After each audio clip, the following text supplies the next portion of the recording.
Bienvenue mesdames et messieurs dans Politicia, votre rendez-vous politique. Chaque année est célébrée le 17 octobre, la journée mondiale du refus de la misère. Une journée censée faire entendre la voix des démunis. Et des démunis, il y en a beaucoup qui chaque jour prennent la Méditerranée vers l'Europe au péril de leur vie en quête d'un hypothétique Eldorado. Et l'Europe s'insurge, l'Europe se barricade mais ne s'interroge jamais sur l'efficacité de l'aide au développement. Pourquoi depuis 60 ans l'Afrique ne s'est-elle pas développée grâce à l'aide au développement? S'est-elle vraiment à quelque chose qui aide qui? Faut-il rompre avec l'aide au développement? Pour en parler, j'ai avec moi trois invités. Claude Wilfried Ekanga. Ekanga, vous êtes politologue. Vous avez l'habitude de dire que la cravate ne rend pas intelligent. Vous nous direz au cours de cette émission ce que ça veut dire concrètement et ce que vous avez contre ceux qui mettent des cravates. Merci d'avoir accepté notre invitation.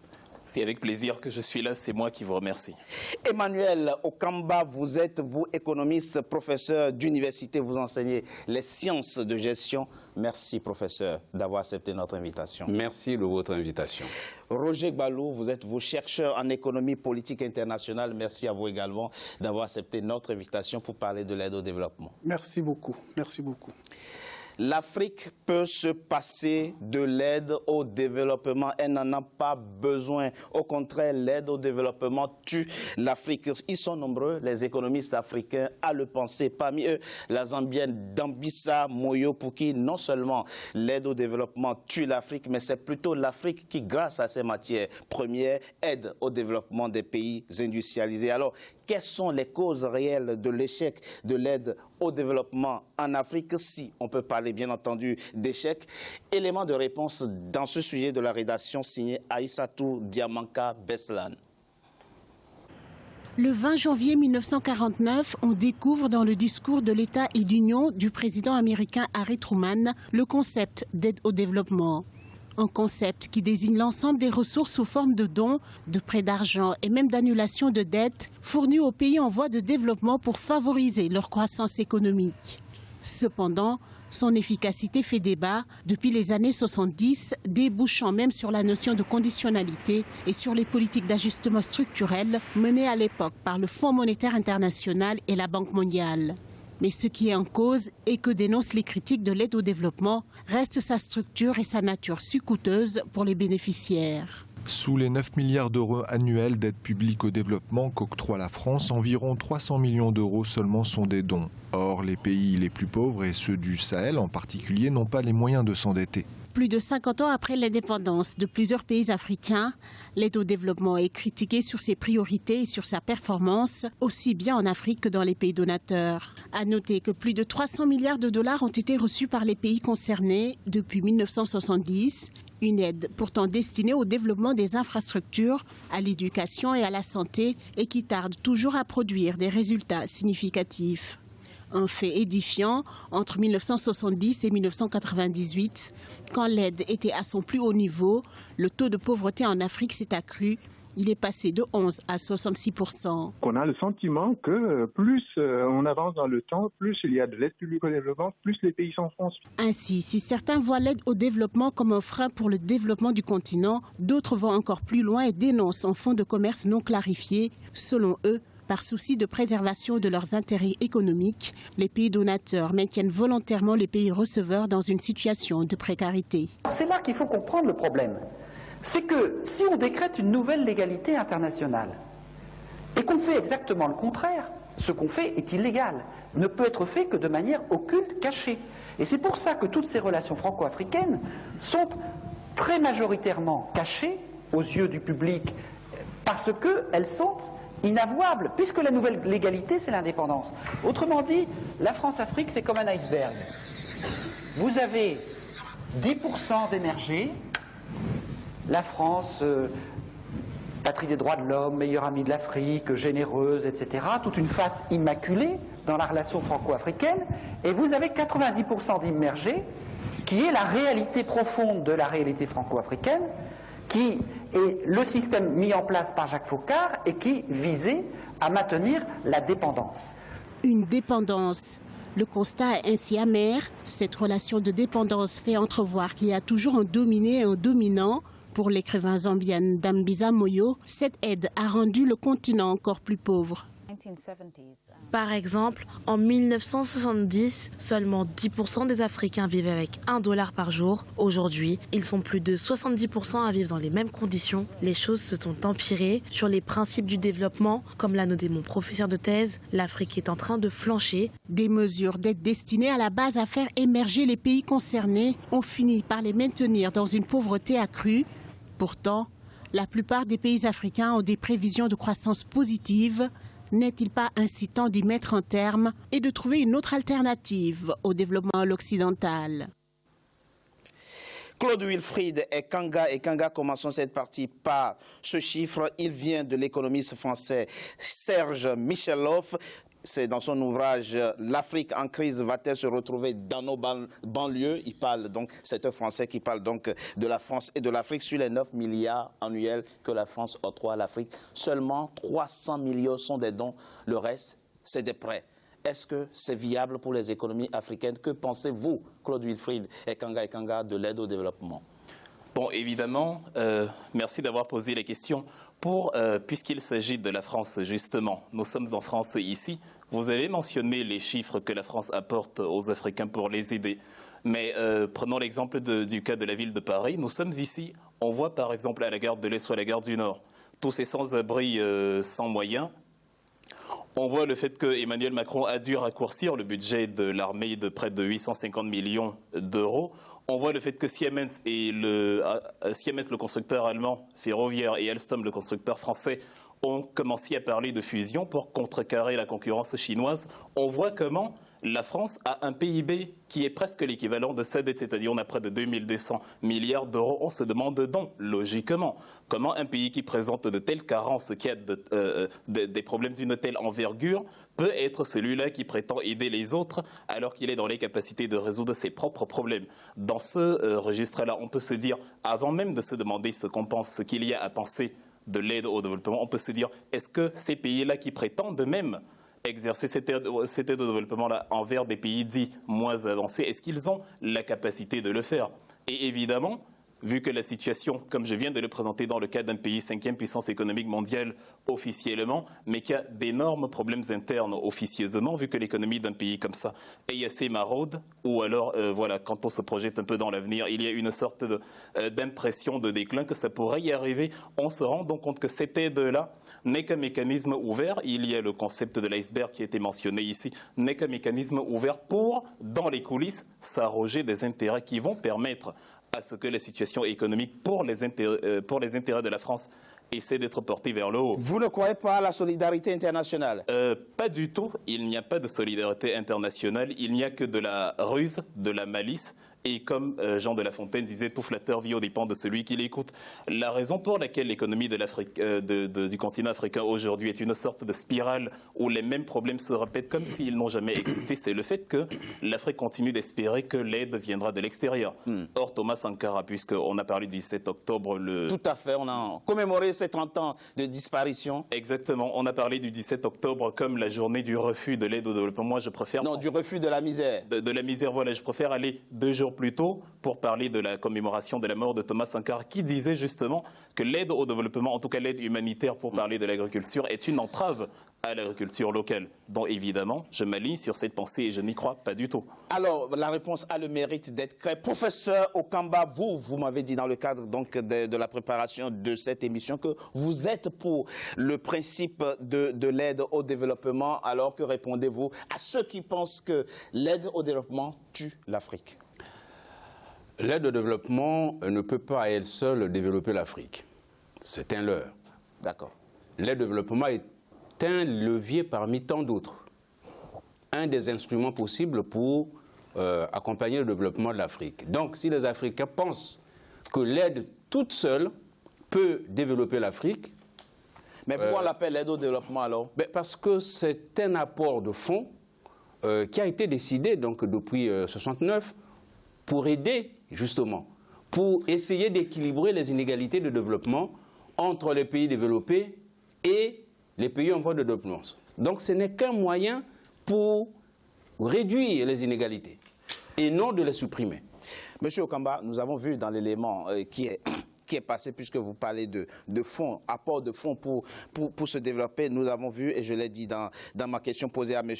Ekanga, quand on prend l'exemple français, sur 9 milliards d'euros annuels alloués aux États africains, 300 millions seulement sont dedans, le reste c'est des prêts. Et l'économiste qui est passé donc dans l'élément dit les États africains ne sont pas en situation de supporter un tel poids de dette. Vous pensez que la dette permet le développement? Vous pensez qu'en s'endettant, les États africains peuvent se développer? La dette en soi n'est pas mauvaise si elle peut exercer un effet de levier. C'est-à-dire que si la dette permet aux capitaux du pays de se développer et donc de résoudre les problèmes du pays.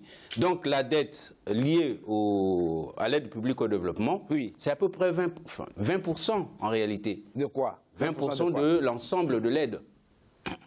C'est ça le problème. Le reste, ce sont des dons, y compris les réductions. Non, monsieur. Y compris les réductions. 6 sur 9 milliards.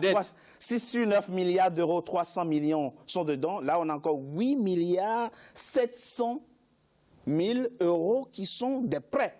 On n'a que 300 milliards. Et là, je pense que ça dépasse les 20% que vous énoncez. Mais on va y revenir. Monsieur Roger Gbalo, est-ce que finalement, cette question, du moins, la problématique de l'aide au développement ne vient pas de l'ambiguïté même de la définition de l'aide au développement telle que consacrée par le Fonds international et le Fonds monétaire international et la Banque mondiale? Ces deux institutions définissent l'aide au développement de la façon suivante. L'aide publique au développement, APD, est l'ensemble des dons et des prêts à conditions très favorables accordés par des organismes publics ou des États aux pays et aux territoires figurant sur la liste des bénéficiaires du comité d'aide au développement, CAD. On dit ensemble des dons et des prêts, mais personne ne dit dans quelle proportion, du moins quelle proportion doit être consacrée aux dons et quelle proportion doit être consacrée aux prêts. Est-ce que ce n'est pas finalement ce silence qui profite aux États donateurs qui finalement s'enrichissent, en tout cas selon certains économistes, à travers l'aide au développement? Je pense qu'il faut sortir des débats purement idéologiques. Voilà. D'abord, c'est une définition. L'aide au développement comprend une partie de dons, mais une autre partie de prêts. Oui, c'est la définition. On ne dit pas que c'est 5% de dons ou 95% de prêts. Tout à fait, c'est ce qu'il faut comprendre. Oui. Deuxième chose, vous faisiez allusion à la France. Ce n'est pas seulement la France. Pas du tout. Voilà, ils sont nombreux ces pays. Absolument. Et la France n'est qu'un petit pays parmi les donateurs. Ce que je voudrais vraiment dire, c'est que je pense que c'est de là que vient la méprise. Quand on dit aide, on pense tout de suite à gratuité. Non, l'aide n'est pas gratuite. Il y a une partie de l'aide qui est gratuite. Ce sont les dons, les subventions. Mais les prêts, ce n'est pas gratuit. Ça, c'est la première méprise. La deuxième méprise, c'est que quand on parle d'aide, on pense automatiquement à un décaissement.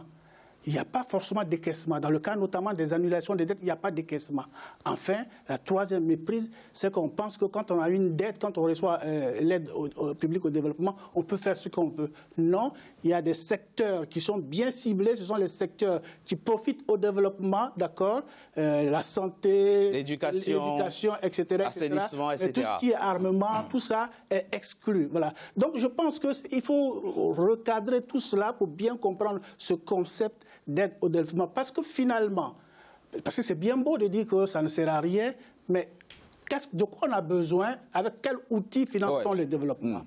On finance le développement d'abord en mobilisant les ressources internes.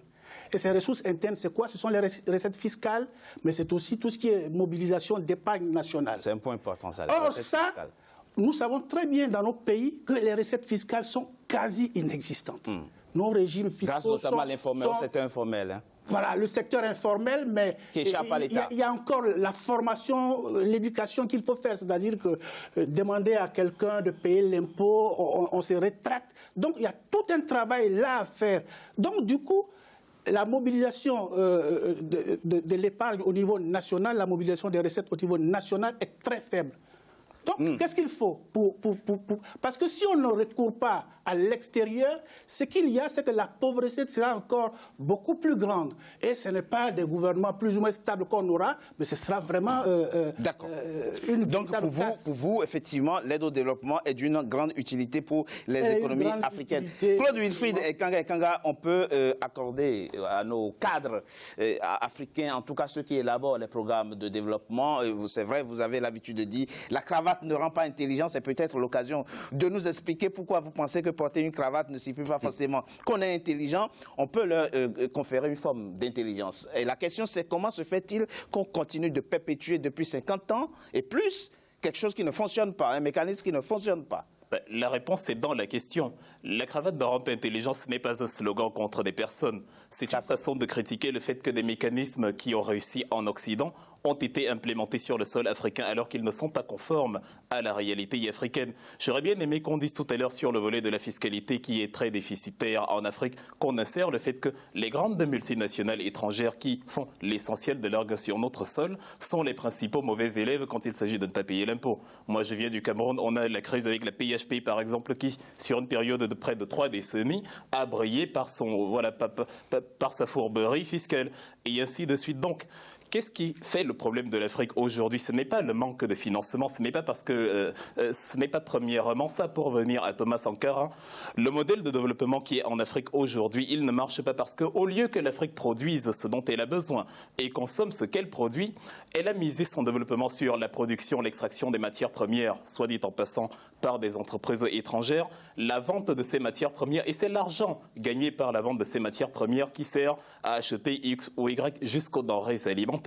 Or, il ne s'agit pas de ça parce que la dette vient justement de là. Lorsque les prix des matières premières sur le marché international descendent, c'est ce qu'on voit en ce moment. Comme sur le cas du pétrole, c'est ça qui a entraîné le volet de la dévaluation du franc CFA, qui a fait la grande discussion de ces derniers mois, entre autres, parce que, en dépendant de quelque chose qui n'est pas entre nos mains, dont les autres ont plus besoin que nous, lorsqu'il y a prolifération de cette chose et donc baisse des prix, on se retrouve dans un déficit d'argent. Et donc, on commence à emprunter à l'extérieur. Et on se retrouve dans une spirale où, puisqu'on ne veut pas changer de modèle économique, la dette s'accumule. À chaque fois, on fait des prêts. Ça devient une spirale. Exactement. C'est pour ça, vous l'avez dit tout à l'heure, pourquoi depuis 50 ans, l'Afrique n'a pas décollé. Rien n'est fait au hasard. Je n'ai pas dit que l'Afrique n'a pas décollé. J'ai dit pourquoi continue-t-on de perpétuer le mécanisme de l'aide au développement? C'est vrai que sur d'autres plans et dans d'autres domaines, il y a un véritable dynamisme sur le continent qu'il faut faire observer. On en parlera dans la suite de notre émission. La question, c'est effectivement pourquoi continue-t-on avec l'aide au développement alors que ça ne marche pas? Parce que les Africains n'ont pas le courage, on dit vulgairement le cran, de dire non à quoi il faut dire non. Thomas Sankara, pour le mentionner une troisième fois, a dit quand bien même l'aide au développement serait quelque chose de positif, les mentalités de mendicité et de subalternité et d'assister éternel que ça crée en nous, ce n'est pas positif parce que celui dont tu dépends pour manger peut décider un jour d'un embargo si tu ne marches pas conformément à sa vision du monde. Absolument. Et professeur Okamba, la question, il a dit, est finalement d'ordre conceptuel. Suivant quel modèle? Est-ce que le modèle suivant lequel l'Afrique a essayé de se développer ces 50 dernières années est le bon? Est-ce que ça nous convient? Est-ce que c'est le bon modèle? L'Afrique ne compte pas suffisamment sur ses propres forces endogènes, sur ses propres éléments. D'accord. Nous transformons très peu nos propres matières premières. Donc on s'est déjà trompé de modèle. Ça veut dire que le modèle de base sur lequel on est parti à l'indépendance est un modèle faussé à la base. Absolument. Donc si on repose le modèle sur l'assistanat, ne vous étonnez pas que celui qui vous assiste ne viendra pas pour vos beaux yeux. D'accord. Monsieur Roger Gbalou, très rapidement, mais c'est dans la suite logique de ce qu'a dit Claude Wilfried et Kanga, les donateurs qui sont si généreux et qui veulent voir l'Afrique se développer, pourquoi ils n'arrêtent pas eux-mêmes quand ils voient que l'Afrique, au fond, l'objectif n'est pas atteint? Pourquoi ils continuent? Pourquoi c'est entretenu? Non, moi je ne vois pas la question comme ça. Très rapidement, je ne vois vraiment pas la chose comme cela. D'abord, il faut savoir que l'aide au développement n'a rien à voir avec le modèle économique. D'accord? L'aide au développement touche quoi? L'aide au développement, c'est le secteur de la santé, d'accord? Quand on adopte un modèle, c'est-à-dire que ça n'a rien à voir avec le café et le cacao que la Côte d'Ivoire produit. L'aide au développement, c'est l'assainissement, c'est l'éducation, c'est les infrastructures, c'est le système social. Roger Ballot, vous savez que celui qui vous donne de l'argent s'attend à ce que vous le remboursiez. Et pour que vous le remboursiez, il vous dit... C'est un autre débat. Ça va de soi, ça fait partie des conditionnalités. Non, pas du tout. Pas du tout. Les conditionnalités, parce que de toutes les façons, les secteurs qui sont ciblés sont connus, d'accord, dans le cadre de l'aide au développement. C'est dans ce cadre-là qu'il faut, situer. Je pose autrement ma question, M. Ballot.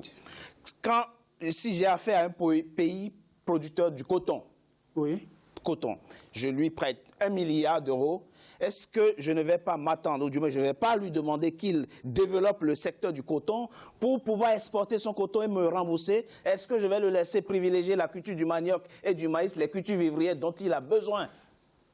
Est-ce que là, déjà, la question ne se pose pas du modèle économique? Non, la question ne peut pas se poser comme ça. Je veux dire que celui qui prête de l'argent, ce n'est pas vrai. C'est clair que celui qui prête de l'argent veut s'assurer que l'argent qu'il prête va être remboursé. Oui, et ça, c'est à travers les cultures d'exploitation. Voilà, bien sûr, mais il n'y a pas que ça. Et les ressources minières, si vous en avez. Oui, mais il n'y a pas que ça. Je vais dire que, et c'est ce que tout à l'heure il était évoqué, je vais dire que l'aide au développement, ce n'est pas le seul instrument pour financer le développement. Ça, il faut d'abord comprendre. Absolument, on est d'accord. À partir de là, l'aide au développement n'est qu'une... C'est 43 milliards annuels. Qu'une infime partie. Absolument. Parce que si on n'y accède pas, ça veut dire qu'on va sur le marché. Professeur. Or, si on va sur le marché, c'est beaucoup plus cher. Professeur, quand vous dites infime partie, là encore, vous ne dites pas la vérité. Vous savez que l'aide au développement génère des intérêts que les États endettés doivent payer. Aujourd'hui, vous avez le tableau des pays endettés sur le continent. Il y en a qui sont endettés à hauteur de 100% de leur PIB. Le poids de la dette, c'est une vue d'esprit selon vous? Dans le poids de la... Je veux dire, la dette, il faut la serrer. Il y a l'aide publique au développement, dont le taux est préférentiel. Et puis, il y a l'aide privée. Enfin, il y a les emprunts privés. C'est d'ailleurs vers ces emprunts privés que Mme Moyo, dont vous faisiez tantôt allusion, l'économiste, nous oriente. Voilà. Or, c'est beaucoup plus cher. Et puis, non seulement c'est beaucoup plus cher, mais je veux dire que tous les États ne peuvent pas accéder aux marchés internationaux. C'est pas possible. C'est-à-dire, il y a une question de signature, voilà. Donc, l'aide au développement a cet avantage qu'il est à un taux préférentiel, d'accord. Le secteur est bien ciblé. Maintenant, une autre chose est de dire de discuter de son efficacité. De son efficacité, mais ça, c'est un autre débat. Je propose qu'on marque une courte pause et qu'on parle effectivement de l'efficacité de l'aide au développement dans la deuxième partie de notre émission. À tout de suite.